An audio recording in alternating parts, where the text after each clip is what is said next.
Thank you for joining me on my masterclass. Now, today we're going to be talking about the key to wealth. Now, that's the key to wealth. Now, the reason why we're taking this question is because of a question from Louis from Tanzania. Actually, he sent me this question almost a week ago, but I've been pondering about it. Because it's, I won't say it's a weird question, but it's an unusual question. And so the question he asked me is this. He said, Pastor Reno, what is the key to wealth? What is the key to wealth? So I pondered about it because I just didn't want to come and ramble. I wanted to come and give a cogent answer, a lucid answer, something that, because I didn't know where he was coming from, something that I believed would help him. And so that's why I wanted to get my mind, to wrap my mind around the concepts. And I finally am ready to answer your question, Louis. Now, here's the thing, the key to wealth is ownership. The key to wealth is ownership. Ownership is the key to wealth. So whatever you don't own, you're not going to be wealthy. So look, I'm going to tell you something. The reason why I tell people not to save money is because you don't own money. And the reason why you don't own money is just this, is that the government controls your money.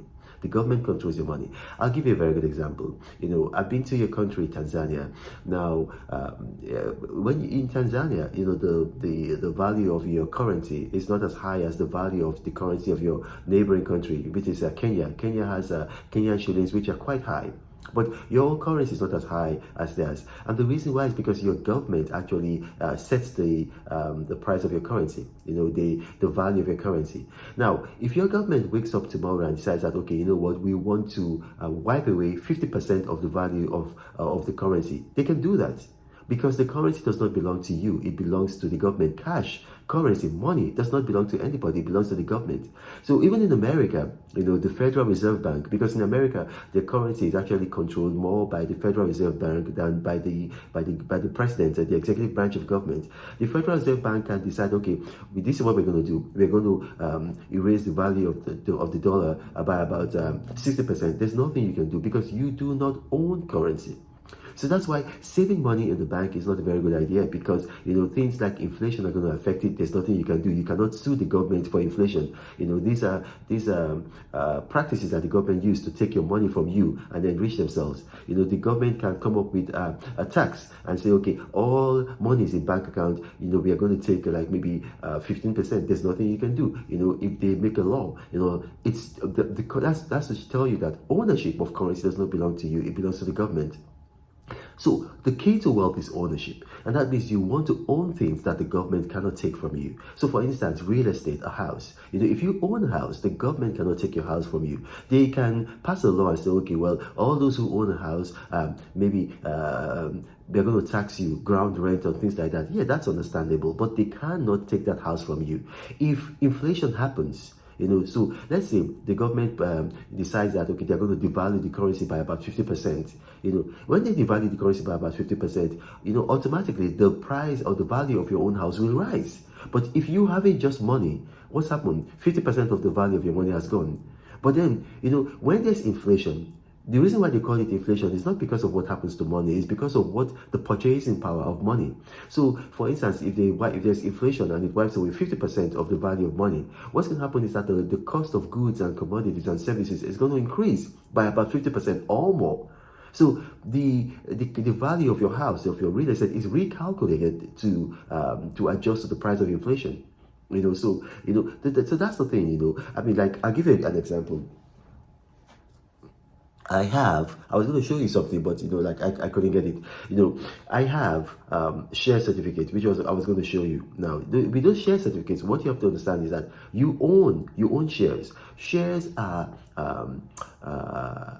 would I say, part ownership in a company. They're part ownership in a company. That's what shares are. They're part ownership in a company. Now, if you have part ownership of the company, you own those shares. So whatever happens, shares are more volatile than real estate. But here's the thing, the government cannot come and interfere with those shares because you own them the way they can interfere with money. So the key to wealth is ownership. So that means you need to own things that the government cannot interfere with. And one of those things, one of those things is real estate. Another is gold. Another, shares.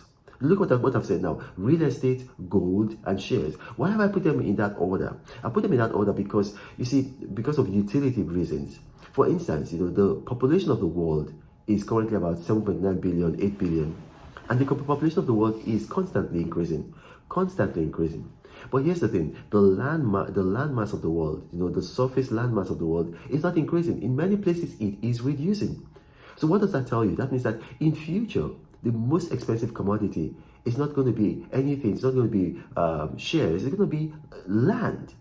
Because the population is rising. That means demand is going to increase. But then the goods, that is the land, is not increasing. So that means that supply is going to remain constant, or in some places things like erosion, things like climate change, things like the sea, taking over lands in the Pacific Islands, so land surface is reducing. That means that even in some places you're going to find out that the supply is reducing. So land is going to always have value, and the value is going to keep on increasing. People can't keep on building skyscrapers forever. They can't keep on building skyscrapers forever. So they will have to, find a way that, okay, either you control the population, or because you cannot increase the product. So real estate, ownership of real estate is almost a guarantee to wealth. It's almost a guarantee to wealth. In America, where I live, the fastest way people become wealthy is through real estate.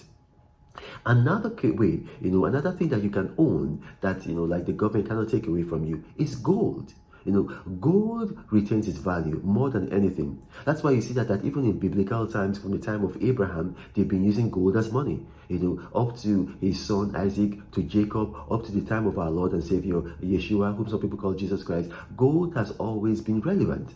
So another thing you can buy to have wealth, which is a key to wealth, is gold. And like I've told people, if you don't want to buy physical gold because maybe the dangers of putting it in your house, the security, what you can do is you can buy gold ETF. A gold ETF is just like buying gold, but they give you a paper certificate and then they keep the gold in a vault.